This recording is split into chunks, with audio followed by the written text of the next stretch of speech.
요즘에 뭐 한 번 쭉 떨어져서 3,100 수준까지 떨어졌다가 이제 슬슬 다시 3,200 정도로 다시 올라왔는데 코스피 지수가요. 그런데 앞으로 위험해질 수밖에 없다. 작년 대비 투자자 예탁금 엄청나게 증가했죠. 그래서 3배 가까이 증가를 했다. 이미. 그런 상황이고 지금 외국인 매도는 점점 더 거세지고 있고 반대 매매 금액도 늘어나고 있죠. 그럼에도 불구하고 오른다. 지금 비투해라. 물론 종목에 따라서 오르는 것은 따로 있겠죠. 그 부분은 공부하셔야 되는 거고, 만약에 여기서 라이트하우스가 주식 오르는 종목 찍어드립니다 뭐 이런 거 해봤자 사실 그건 본인이 공부하지 않고 제가 사기 처먹을 생각 가지고 있으면은 당하시는 거예요. 그러니까 절대 그런 건 안 하죠. 저희가 남 믿으면 안 돼요. 종목 찍고 이런 거. 그랬을 때 앞으로 외국인 자본이 계속 빠져나가고 개미들 자본도 위험해지고 있다. 이런 내용을 좀 보셔야 되겠죠. 주식 거래량이 2달 새 반토막이 났다.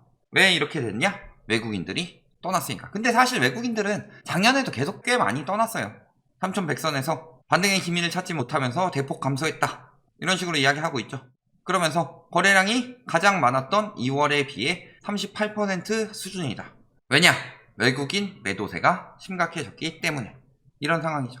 왜 외국인 매도세가 심해졌냐? 그리고 까먹으면 다시 들어오지 않을까 하는 마음이 있지 않을까. 그런데 그마저도 왜 기대하기 힘드냐. 이런 부분을 보셔야 되겠죠. 핵심은 뭐다? 환율이죠. 환율이 전반적으로 지금 조금 다시 떨어지는 분위기이긴 하지만 전반적으로 이런 식으로 들었다 놨다 들었다 놨다 들었다 놨다 헤이하면서 슬슬 올라가고 있죠. 그랬을 때 환율이 올라가고 있다는 거 늘 말씀드리지만 환율이 올라가면 올라갈수록 환차익 때문에 수익이 올라가도 환차익이 더 많이 떨어지면 손해를 볼 수도 있다. 그리고 수익이 올라가고 환차익이 조금만 떨어지더라도 수익률이 줄어드는 거죠. 그렇기 때문에 전반적으로 상승세에 있는 환율 때문에 외국인 수요들이 많이 빠져나가고 있다. 이렇게 보시면 되겠죠. 외국인 비중이 얼마나 줄었대요? 30% 밑으로 줄었다. 왜? 환율이 올라가고 있기 때문에. 그러면서 어떻게 돼요? 왜 환율이 올라가냐? 핵심은 뭐예요? 조기 긴축 신호. 뭐예요? 테이퍼링. 테이퍼링 발표했었죠. 그런데 분명히 요거에 대해서 언론들은 뭐라 그래요? 금리 인상이 신중하다. 앞으로 유동성 장세는 계속 갈 것이다. 그런데 자, 금리 인상은 뜻하는 바가 뭐냐? 유동성 회수죠. 그리고 테이퍼링은 뜻하는 게 뭐예요? 유동성 축소죠. 그랬을 때 유동성을 엄청나게 풀었어요. 그런데 여기서 유동성을 축소부터 하고 그 다음에 회수를 해야지. 금리 올려가지고 회수를 하려고 하는데 축소 안 하고 계속 회수만 하면 안 되죠. 그러니까 순서는 테이퍼링 이후 금리 인상이다. 그리고 금리 인상 계속 아직도 2023년 될 것이다. 그런데 요거 장담 못하죠. 왜? 테이퍼링도 오래 안 한다고 그랬어요. 그런데 뭐 때문에 시작한다고 하는 거예요? 물가가 너무 많이 오른다. 물가가 너무 많이 오르니까 테이퍼링은 시작할 수밖에 없는 거죠. 그렇다면 금리 인상은 4월에 이야기한 거 고용지표, 그 다음에 물가, 경제성장률. 그런데 요 두 가지는 이미 충족이 됐는데 얘 때문에 안 올리고 있는 거죠. 파월이 매파다 비둘기파다 이런 걸 떠나서 파월 자체가 지금 임기가 얼마 안 남았기 때문에 크게 바꾸고 싶지는 않죠. 그래서 지금 요 핑계 대고 있는 거예요. 고용지표. 그런데 9월에 뭐가 마무리돼요? 전국적으로 과도하게 지급하던 실업급여가 마무리가 되죠. 그러면은 이번 달에 고용지표가 많이 회복될 것이다. 그렇다면 고용지표가 회복돼가지고 완전 고용 2.5% 수준이죠. 실업률이. 지금은 한 5.1% 정도 나오는데 고용지표가 2.5%까지 금방 회복될 수 있죠. 왜? 지금은 일자리가 없는 게 아니라 일할 사람이 없으니까. 왜 일할 사람이 없냐? 돈을 퍼주니까. 그래서 돈을 안 퍼주게 되면은 고용지표가 급격히 회복하겠죠. 만약에 내년에 2.5%가 회복이 되면 내년에 금리 인상 들어간다. 이런 거죠. 더 이상 미룰 수가 없죠. 분명히 지금 금리 인상을 늦춰지겠다고 하는데도 테이퍼링 시사하면서 달러가 강세를 보이고 있다. 당연하죠. 돈을 엄청 풀다가 조금 풀어요. 희소해지면 희소해질수록 가치가 있는 것들 뭐가 있어요? 금. 예전에 뭐 연금술 이런 거 있었죠. 근데 금을 못 만들었죠. 왜? 원소 기호가 AU니까. 합성해가지고 만들 수가 없는 상황이니까 금이 희소했고, 그래서 금 자체가 화폐의 중심이 된 거였죠. 똑같이 화폐들의 중심이 되는 그런 통화를 뭐라고 불러요? 기축통화라고 부르죠. 그러니까 달러 자체가 가치가 있는데 다른 나라도 어차피 돈은 계속 풀 수밖에 없어요. 이건 자본주의의 기본 논리고. 그런 상황에서 달러 덜 풀기 시작하면 많이 풀 거라고 생각하고 떨어졌던 가치가 올라갈 수밖에 없죠. 달러 가치가 올라간다는 것, 대비적으로 원화 가치가 떨어진다는 것, 즉 환율이 오른다는 것이죠. 테이퍼링이 시작되면 환율은 더 오를 것이다. 자, 그래서 코로나 재확산 리스크에도 금리 올린 이유 첫 번째 제일 이야기한 게 비정상적인 집값 상승세와 무섭게 늘어나는 가계부채. 자, 요거 일단은 막아야 되죠.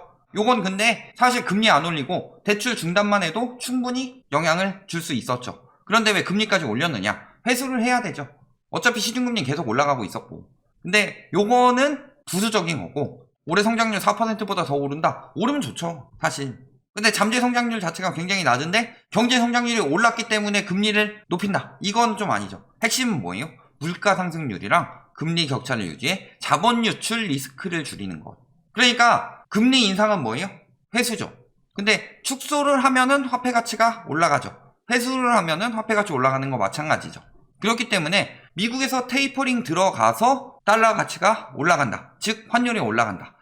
환율 올라가면 예전에 그 일본 부동산, 일본이 왜 망했나? 플라자 합의 때문에 엔화 가치가 너무나도 올라가서 수출이 안 돼서 일본이 망했다. 이렇게 알고 계신 분들 많은데 그게 문제가 아니에요. 플라자 합의로 수출이 안 됐을 때 거기서 도출해낸 방법이 뭐였냐?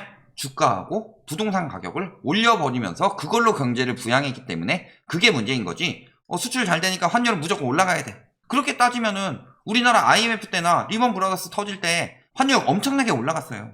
환율이 올라가게 되면 무슨 일이 벌어진다? 자본 유출 리스크가 생긴다. 늘 말씀드렸죠, 이건. 금리를 그래서 올렸는데 예금이 올라가면 대출금리는 더 오른다. 이런 이야기 하죠. 이건 당연한 거예요. 왜? 은행도 먹고 살아야지. 은행이 돈 벌려고 하지 자선사업 하는 거 아니잖아요.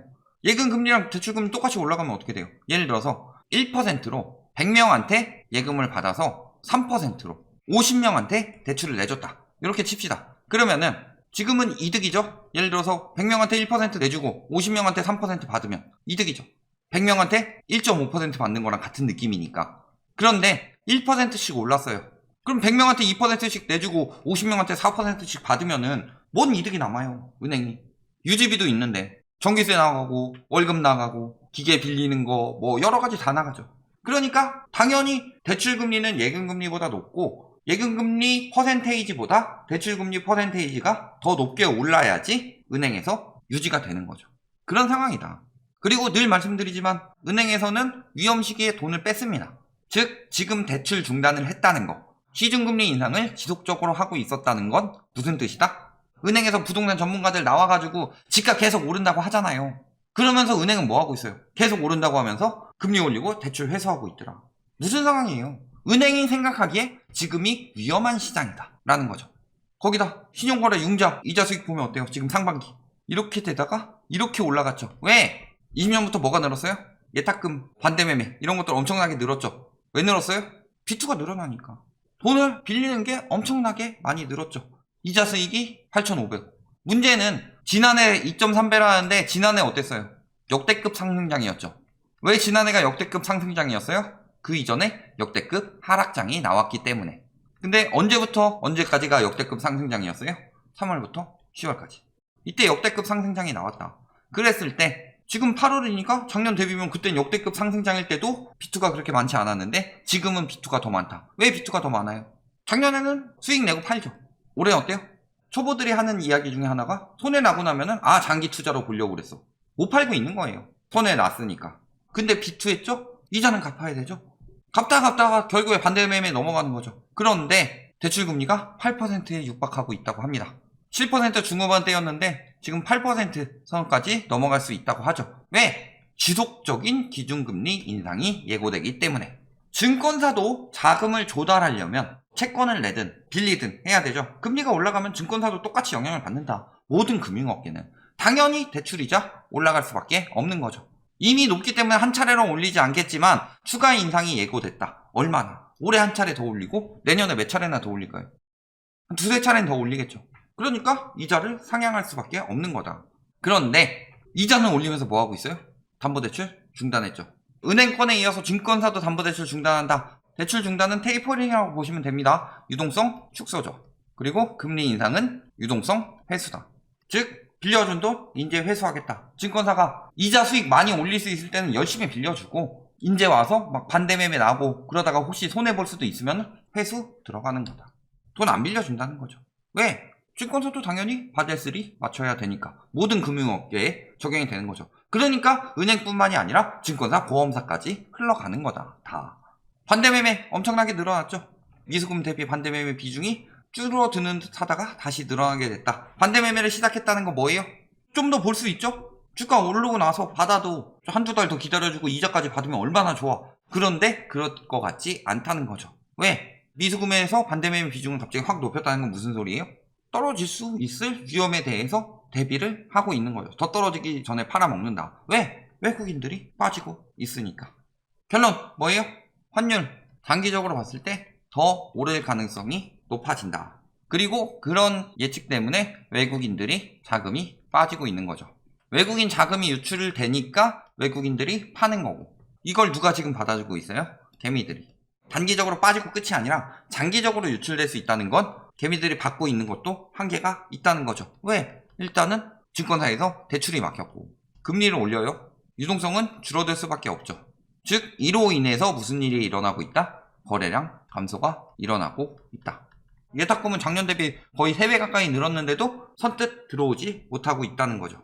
이 위험한 시기에 진짜로 뭐 같이 투자하는 게 아니라 공부도 안 하고 그냥 차익 보겠다, 뭐 한 이틀 3일 만에 쭉쭉 내가 돈 벌겠지 이런 마음으로 단타 들어갔다가 손해만 보는 경우가 많더라. 특히 지금 20대 남성 자금 회전율이 제일 빠르고 손실이 제일 크죠. 그런 부분을 보셨을 때 주식은 제대로 공부하시고 그 회사의 비전을 보시고 유동성 축소 시기에도 충분히 오히려 그런 거를 더 탈 수 있다. 뭐 이런 거면 모를까. 그냥 돈 막 들어와서 올라갔는데 나보다 더 큰 바보 있겠지. 부동산처럼. 그러면서 단타로 들어가기에는 지금 굉장히 위험한 시기고 외국인 유출이 가속화되면서 대비하셔야 된다. 여기까지 말씀드리겠습니다.